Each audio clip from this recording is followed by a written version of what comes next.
Y hoy estamos iniciando una serie muy especial. Yo creo que todos recibieron sus boletines y también la clave. Nuestra serie que vamos a estar tratando en este mes de diciembre es Traigo nuevas de gran gozo. Y ese es el mensaje que los ángeles dieron a los pastores allí en esa noche extraordinaria del nacimiento de Jesús. Y esas son las noticias que yo también quiero compartir con cada uno de ustedes. Esas nuevas de gran gozo que no han perdido su vigencia a pesar de que fueron noticias dadas hace más de 2000 años. Al empezar a mirar todo el tema que tiene que ver con la Navidad, nosotros tenemos que empezar a preguntarnos ¿por qué la Navidad? ¿De dónde surge la idea de la Navidad? ¿Y qué fue lo que dio origen a esa iniciativa divina gestada allá en el cielo? Al mirar sobre la Navidad, nosotros nos tenemos que remontar realmente hacia el inicio de nuestra creación, de nuestra formación, para ver qué había en la mente y en los planes de Dios y por qué tomar tan extraordinaria y tan grande iniciativa llamada la Navidad. El término Navidad no aparece allí en la Biblia, pero aparece natividad o nacimiento, y eso tiene que ver con la llegada de Jesús a esta tierra. Y tenemos que irnos al comienzo, al libro de Génesis, en el capítulo 3. Si usted tiene su Biblia, si usted tiene su bosquejo, yo le invito a que lo abra y vamos a mirar en el libro de Génesis y mirar un poquito acerca de esta extraordinaria noticia que fue comunicada al hombre en un momento en que el hombre estaba en una condición verdaderamente con muchas preguntas y con muchas inquietudes. Yo quiero decirles que mire, en el comienzo, cuando Dios creó al hombre, como nos dice la palabra, creado a imagen y semejanza de Dios, había una relación íntima, estrecha, de una amistad profunda que el hombre nunca había conocido entre él y su creador y Dios. Y Dios había dicho al hombre: todo esto te lo he dejado a ti y tú vas a ser el que se encargue de administrar. Tú vas a ser mi representante aquí en la tierra. Solamente te voy a colocar una condición. ¿Ves ese árbol? No era el de Navidad, era el árbol del bien y del mal. Ese árbol, ¿sí? De allí no vas a tomar el fruto, porque ese día que lo hagas va a representar que me vas a desobedecer a mí. Yo tengo muy buenas intenciones para ti, y ese día vas a conocer cosas que hasta el momento no conoces. Vas a conocer qué es la muerte. Y al mirar el relato bíblico allí en el libro de Génesis, nos dice la palabra que miraron el árbol y empezaron a apreciar esa posibilidad de ese fruto prohibido. Y no solamente lo miraron, también dijeron: parece que esto es bueno. Y no solamente lo consideraron bueno, sino también dijeron: es muy buena idea tomar, comer, aunque Dios nos ha dicho que no, pero probablemente hay algo escondido detrás de todo eso. Y por último tomaron, comieron y desobedecieron a Dios. Todo esto para decir que esto que sucedió con el hombre fue un proceso. Todo pecado implica un proceso, y así sucedió con el hombre. No son pecados espontáneos, son procesos que culminan con la consumación de algo que Dios nos ha dicho a nosotros: no lo hagas, porque al hacerlo vas a experimentar algo duro y difícil, de lo cual te vas a arrepentir muchas veces y de lo cual vas a asumir consecuencias que tú mismo no conoces. En ese mismo momento se gesta, y no se gesta allí, sino que viene allí, pero se da a conocer un plan extraordinario de Dios para rescatar al hombre que acababa de desobedecer a su creador. Dios había puesto al hombre en el puesto más importante que había sobre la tierra. Era, como les acaba de decir, el representante de Dios en toda su creación. Y él voluntariamente desechó esa posición por experimentar algo que Dios le había dicho no te conviene. Allí, en ese escenario, es que se gesta la Navidad. Tuvimos que regresar allá al comienzo, a la creación del hombre, al acto que nos marcó de allí en adelante a toda la humanidad, para ver de dónde surge la Navidad, el porqué de la Navidad. Y allí en Génesis empezamos a ver y a experimentar y a conocer el porqué de la Navidad. Y lo primero del porqué de la Navidad es porque el hombre, escuche muy bien, el hombre perdió su posición de honor y conoció la vergüenza. Mire lo que dice el versículo 7 de Génesis 3. Está allí en sus bosquejos. Entonces fueron abiertos los ojos de ambos, de Adán y Eva, y conocieron que estaban desnudos. Entonces cosieron hojas de higuera y se hicieron delantales. Quizá es un relato que hemos escuchado una y otra vez, pero detrás de esas palabras hay un significado profundo en la palabra. No es que Dios hubiese escondido del hombre algo que él no quería que él conociera, y luego al tomar de ese fruto prohibido sus ojos fueron abiertos. Realmente Dios estaba diciéndole, es algo que va a demostrar que tú puedes tomar decisiones, y la decisión que yo te estoy diciendo es: créeme a mí que tengo las mejores intenciones para ti. El hombre había sido colocado por Dios, y Dios había llamado al hombre como bueno en gran manera. Esa fue la expresión de Dios cuando Él creó al hombre. En pocas palabras, el hombre representaba en su momento la joya de la corona. Sin embargo, el hombre, al decidir no creerle a Dios y tomar de ese fruto que Dios le había dicho que no lo hiciera, le dijo y le comunicó a Dios: yo quiero ser independiente de ti, yo quiero conocer algo de lo cual tú me estás prohibiendo, y yo quiero tomar mis propias decisiones independientemente de conocer qué es lo que tú quieres para mí. Y el hombre empezó a experimentar algo que no conocía, y se llama la vergüenza. El hombre no sabía qué era eso, pero como consecuencia de la desobediencia experimentó algo que le penetró profundamente el alma. El profeta Jeremías habló también a la nación de Israel, y él dijo unas palabras muy claras, muy precisas acerca de cuál había sido la actitud de toda una nación, y eso estaba también representando lo que el mismo hombre, Adán y Eva, comunicaron a Dios en ese momento cuando decidieron obedecerle. Escuche ese versículo, está en el libro de Jeremías, dice: tu maldad te castigará y tus rebeldías te condenarán. Sabe y ve cuán malo y amargo es haber dejado tú a Jehová tu Dios y faltar mi temor de ti, dice el Señor Jehová de los ejércitos. El hombre experimentó cuán malo y amargo era dejar a Dios. Y en verdad, cada vez que nosotros como personas, o las personas que no conocen a Dios, están lejos y distantes de Él, ellos pueden experimentar, y nosotros como hijos de Dios podemos experimentar cuando nos alejamos de Dios, que es malo y amargo abandonar a Dios. No solamente lo experimentó Adán, toda una nación lo experimentó, toda una humanidad experimentó lo malo y amargo que es abandonar y dejar a Dios. Por eso las buenas noticias de Dios tienen un sabor agradable y dulce. Por eso siempre la connotación de la Navidad tiene que ver con buenas noticias, y siempre lo asociamos con cosas agradables y dulces, porque son así las buenas noticias cuando Dios decide intervenir en medio de esa amargura y desolación que significó el abandono del hombre a su Creador. La reacción del hombre, como nos acaba de decir aquí el libro de Génesis, cuando escuchó a Dios, fue tratar de cubrir su vergüenza. Y dice allí la palabra que ellos se hicieron delantales para tratar de cubrir aquello que no conocían y que les generaba la vergüenza.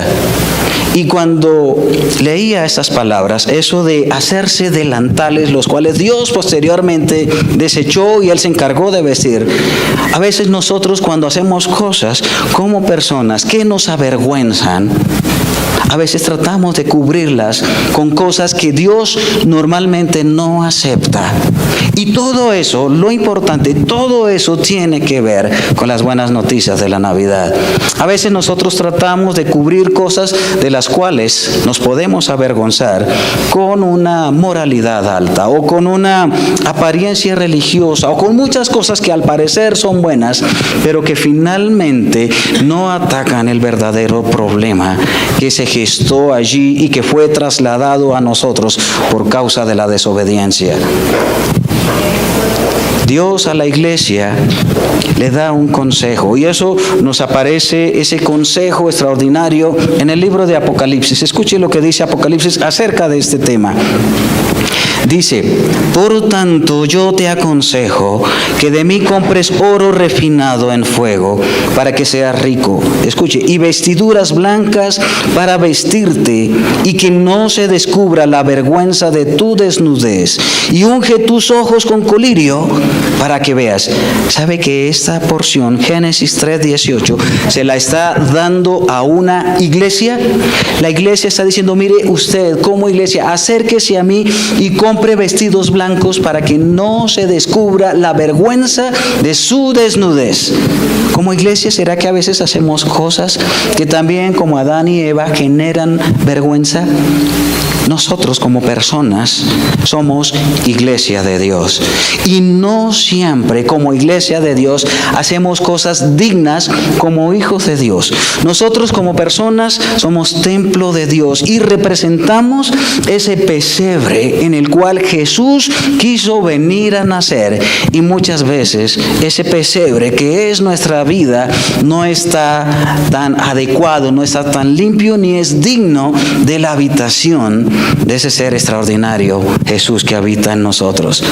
Por eso también no solamente fue Adán el que se trató de cubrir de una manera inadecuada, pero también Dios nos insta a nosotros y nos dice: mire, acérquese a mí y yo le voy a dar esas vestiduras para que no se descubra la vergüenza de su desnudez.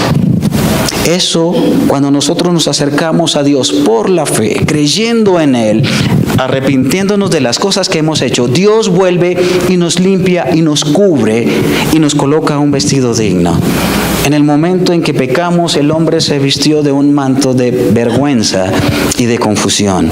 Pero cuando creemos y nos acercamos a Dios, Él nos limpia y nos viste con vestiduras de justicia, dice la palabra. Ahora, ¿por qué la Navidad? Porque cuando el hombre pecó, perdió el honor y conoció la vergüenza. Primera razón. La siguiente razón es también porque el hombre perdió su libertad y se escondió. Escuchen el versículo allí en Génesis 3:18. Y oyeron la voz de Jehová que se paseaba en el huerto al aire del día. Y el hombre y su mujer se escondieron de la presencia de Dios entre los árboles del huerto. No era la primera vez que el hombre escuchaba la voz de Dios. Lo había escuchado una y otra vez, pero esta vez cuando el hombre escuchó la voz de Dios, parece que sonó diferente. No era que Dios hubiese hablado de una manera extraña, con un tono diferente o de una manera que el hombre no conocía.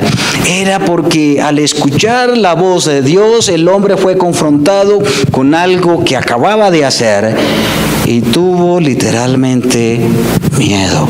Y dice la palabra que se escondió. Dios suele comunicarse con nosotros. A veces Dios, cuando se comunica con nosotros, a veces lo hace, como dice la palabra, como un silbo apacible y delicado. A veces Dios nos habla en la intimidad, en lo secreto, en nuestra comunión con Él. A veces Dios también nos habla a través de una persona que se acerca y nos da un buen consejo basado en la palabra. A veces Dios nos habla también con voz tronante y fuerte a través de experiencias y circunstancias duras y dolorosas en nuestras vidas.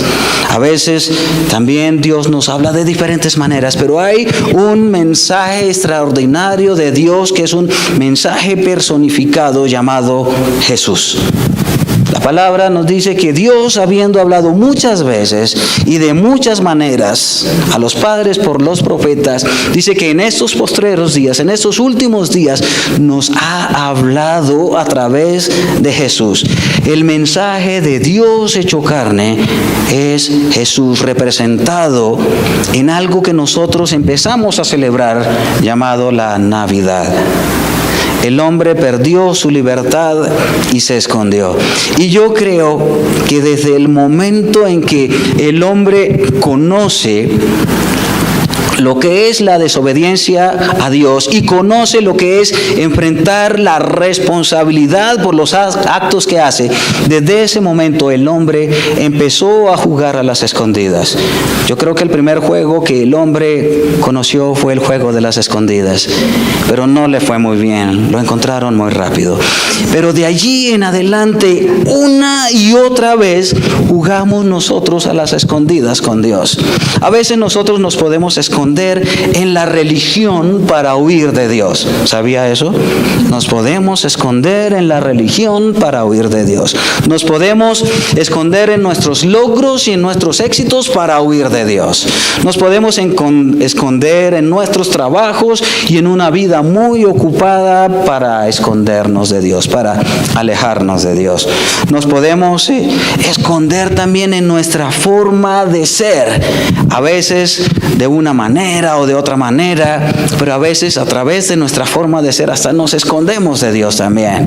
Nos escondemos de Dios también a través de adicciones o vicios, y también es una forma de pretender escapar de Dios. Pero ¿sabe qué hace Dios? Él sale a la búsqueda. Aunque Él sabe dónde está cada uno de nosotros, dónde estamos, Él sale y empieza a llamarnos. Seguramente Adán escuchó de parte de Dios: Adán, ¿dónde estás?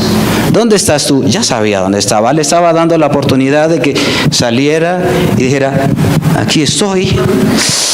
Dice algo que tengo que contarte, terrible. Y saben, Dios siempre sale a la búsqueda de las personas. Dios salió al encuentro de Adán y lo encontró escondido detrás de los árboles. Dios en otra oportunidad salió al encuentro de Moisés. ¿Sabe dónde estaba Moisés? Escondido en el desierto, 40 años escondido. Podemos huir y escondernos de Dios por mucho tiempo. En una ocasión Dios también salió al encuentro de Elías. ¿Sabe dónde estaba Elías? En una cueva, escondido, y le dijo: ¿qué haces ahí? Salga y amárrese sus pantalones porque yo le voy a hablar, le dijo a Elías. En otra ocasión, otra persona se escondió en un barco. Jonás pretendió huir de la presencia de Dios y Dios fue y lo encontró allí. ¿Dónde nos escondemos nosotros? Donde sea que tratemos de escondernos, Dios ya nos ha visto. Y Dios quiere darnos la oportunidad y nos llama y le dice: ¿dónde estás tú? Yo quiero darte a conocer el verdadero significado de la Navidad, de ese nacimiento que se gestó en el cielo, pero que quiero que sea una realidad permanente en tu vida. No importa dónde nos escondemos. David experimentó y conoció eso. Él dijo: ¿dónde huiré de tu presencia? ¿A dónde me esconderé de tu espíritu? Si me voy a los cielos, ahí estás tú. Si desciendo a las oscuridades, de allí tu mano me va a tomar. Y dice: detrás y delante me rodeaste. Pero Dios quiere que cuando Él te llame y tú escuches a Él, tú digas: aquí estoy, no me quiero esconder de ti. Muchas veces cuando Dios encuentra a las personas, ¿sabe cómo las encuentra? Muy probablemente las encuentra muy ocupadas. Y muy ocupadas probablemente lamentándose de sus circunstancias y de su situación y de la vida que de pronto les tocó vivir. Pero ya Dios lo sabía con anticipación. Sin embargo, Él sigue en la búsqueda. El hombre perdió su libertad y se escondió. Esa es una razón del porqué de la Navidad. Hay una noticia de la cual nos dice Isaías inclusive. Les voy a leer ese versículo. Y es una verdad para nosotros. Lo mencionó a la nación de Israel, pero por su significado tiene aplicación para nosotros. Dice, yo deshice como nube tus rebeliones, nuestros pecados, como neblina tus pecados, vuélvete a mí, porque yo te redimí. Significa que llegamos a Dios, no importa qué tan rebeldes hayamos sido, no importa qué tan tremendos hayan sido nuestros pecados, Él está diciendo, vuélvase a mí, porque en mí hay perdón. No se deje, hacer el difícil, venga a mí porque le conviene a usted. Lo que va a recibir no lo va a encontrar en ninguna parte.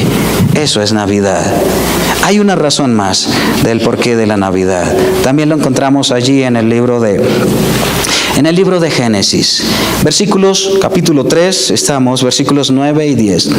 Escuchen lo que dice.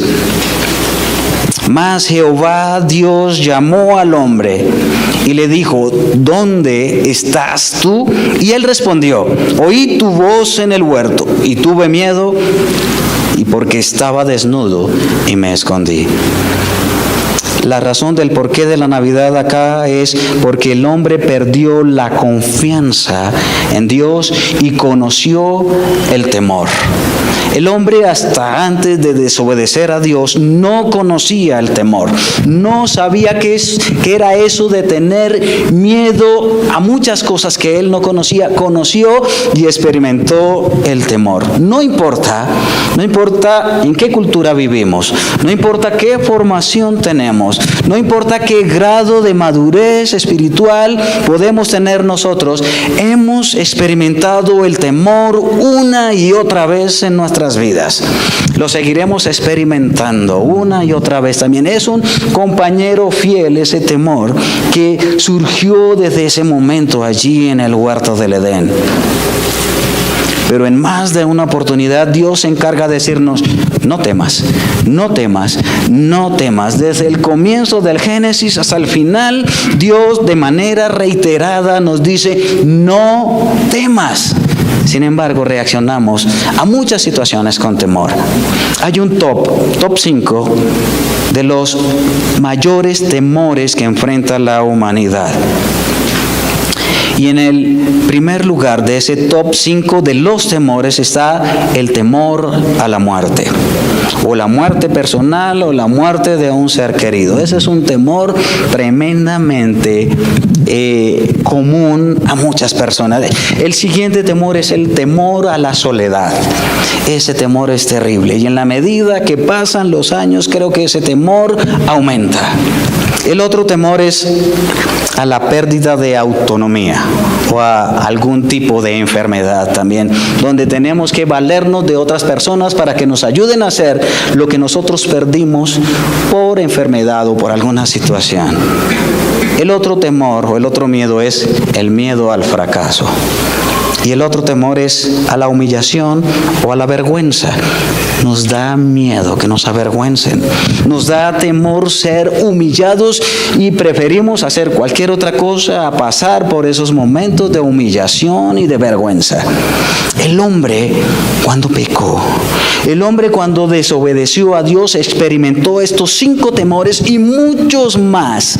Él experimentó la muerte, él experimentó la soledad, él experimentó también la pérdida de autonomía. Ya otros tomaban decisiones para él y él sencillamente se convirtió en un esclavo. Él experimentó el fracaso también y él experimentó la humillación y la vergüenza y muchos temores más como consecuencia de la caída. Por eso Allí es donde Dios también interviene y donde dice una y otra vez, no temas. Por eso la noticia de los ángeles, no teman, les doy buenas nuevas de gran gozo. Estaban diciendo los ángeles a los pastores, y es el mensaje vigente para nosotros hoy día y todos los días. El temor es altamente posesivo, tiene la tendencia a controlar la parte emocional, la parte intelectual, nos paraliza inclusive el temor. Vemos las cosas de una manera diferente cuando estamos poseídos por el temor. Por eso es que el mensaje de buenas nuevas es, no tengan miedo. Algo muy importante es que Jesús murió en la cruz de una manera vergonzosa, de una manera donde fue completamente vituperado, y ahora al sufrir él la vergüenza nos ofrece a nosotros el honor y nos ofrece otra vez la restauración de una posición perdida. Jesús murió en soledad. El Padre lo abandonó, sus amigos lo abandonaron, pero Él murió así para brindarnos a nosotros una compañía permanente, irrenunciable inclusive. Jesús murió también en humillación, en vergüenza, murió en una condición que no se merecía, y todo eso para darnos a nosotros seguridad y tranquilidad y confianza. Jesús experimentó en cierta medida todo lo que experimentó Adán sin pecar, pero para que nosotros al unirnos, al identificarnos con Él, pudiésemos tener vida en vez de muerte, pudiésemos tener compañía en vez de soledad, pudiésemos obtener libertad en vez de esa pérdida de autonomía, libertad en Cristo. Podemos experimentar victoria en vez de fracaso, y podemos experimentar gloria en lugar de humillación. Jesús sufrió todo eso sin pecar para darnos a nosotros lo que no merecíamos. Eso es Navidad. Eso es el porqué de la Navidad, el porqué de esas buenas noticias traídas del cielo para usted y para mí. Al morir Jesús, también entonces Él recuperó el honor y el prestigio que nosotros habíamos perdido. Él recuperó la amistad que se perdió y la comunión con Dios que se perdió, que el hombre perdió, porque quiso ser autónomo e independiente, y Él brindó otra vez puertas abiertas para entablar esa comunión íntima con el Creador. Él también abrió las puertas a la libertad, y Él también recuperó la confianza y la seguridad. Por eso continuamente Dios nos dice, acérquese confiadamente al trono de la gracia para alcanzar misericordia y hallar gracia para el oportuno socorro.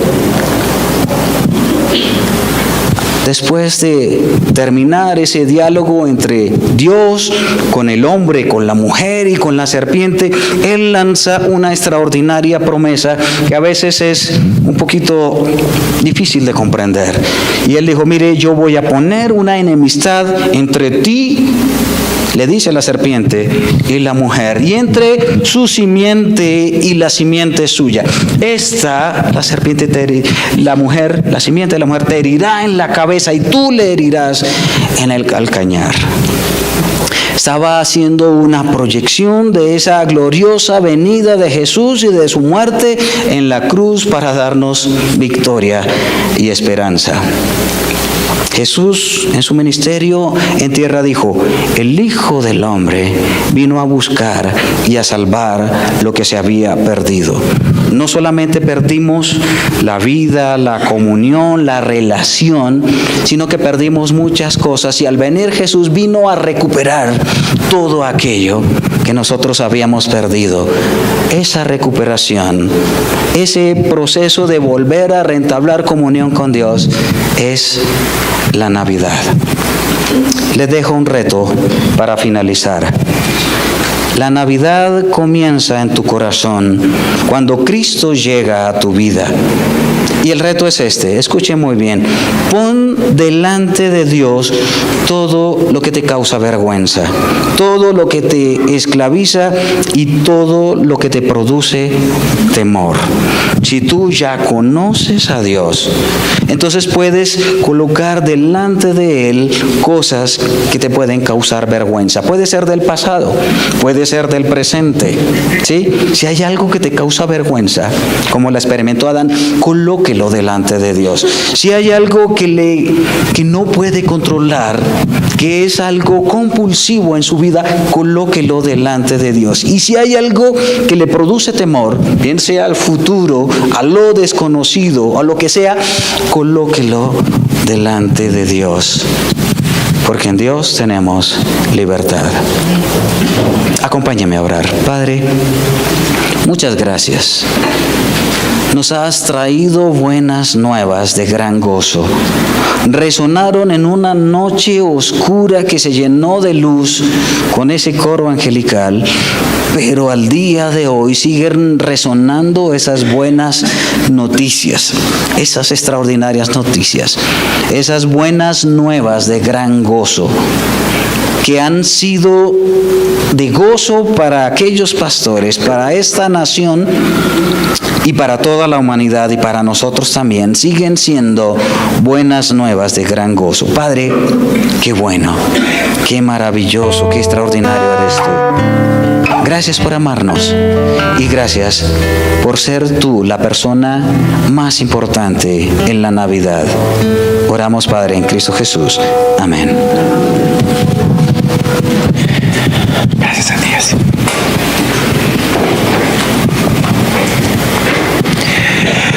En este momento vamos a tener la celebración de la Santa Cena.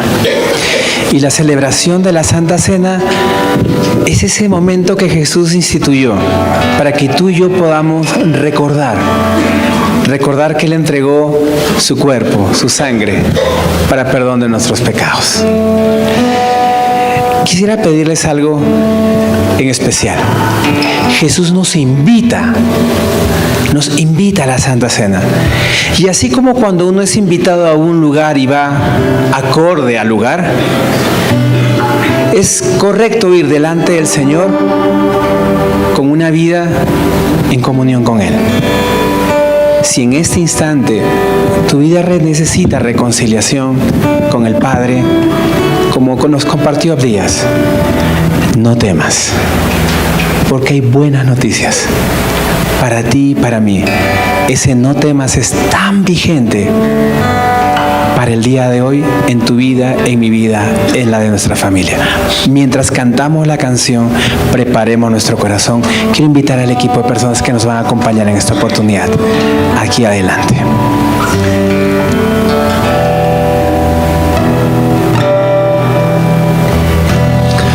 Él es quien reina con poder,